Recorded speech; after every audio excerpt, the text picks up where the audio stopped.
Hello everyone and welcome back to Ways of the World, a brief global history with sources. As we continue our study into society and inequality in Eurasia, North Africa.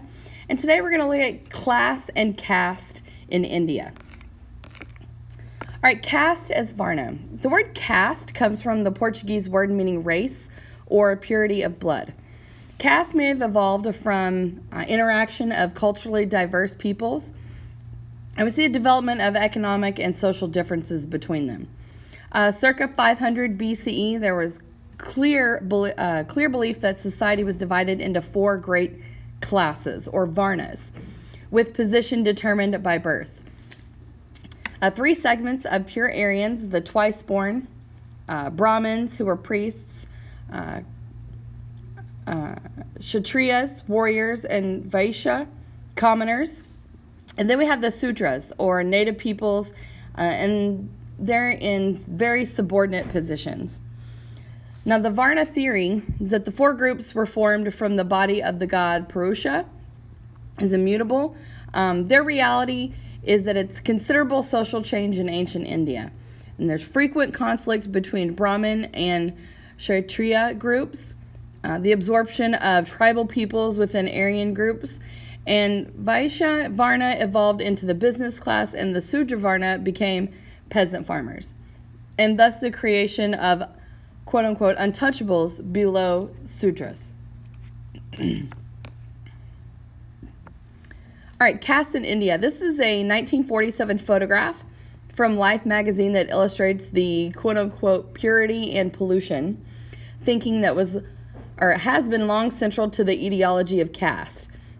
It shows a high caste landowner carefully dropping wages wrapped in a leaf into the outstretched hands of his low caste workers.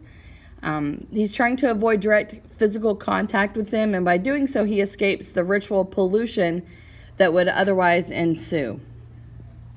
So how does this image show the distinctions between Varnas? Well, in the image, with this high caste landowner refusing to touch the lower class workers who toil on his land, we see an elaborate ritual involving this leaf-wrapped pay packets. So it's devised so the ritual pollution does not occur, which would have been harmful to everybody's souls. All right, caste as Jetty. Social distinctions were based on specific occupations, specifically organized as guilds, known as Jetties. They blended with the Varna system to create the full caste system, and thousands of Jetties became primary cells of social life. And each of the four great classes were divided into Jetties or subcastes. There are clearly defined social positions. Marriage and eating together was only permitted within your individual's Jetty. And each Jetty had particular duties, rules, obligations, and the ideas of ritual purity and pollution applied to all caste groups.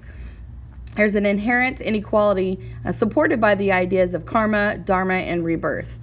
Now, birth into a caste was determined by your good or bad deeds, known as karma, of a previous life, and the rebirth is rebirth in a higher caste was determined by performance of your present caste duties, and that's known as dharma. There's the threat of social ostracism for violating the rules of the Jati. Individuals could raise social status, but whole Jatis could improve their social standing. And this differed from China by giving priority to religious status over political officials, having vast numbers of distinct social groups versus a few broad groups, and rigidly defining these groups with little opportunity for mobility.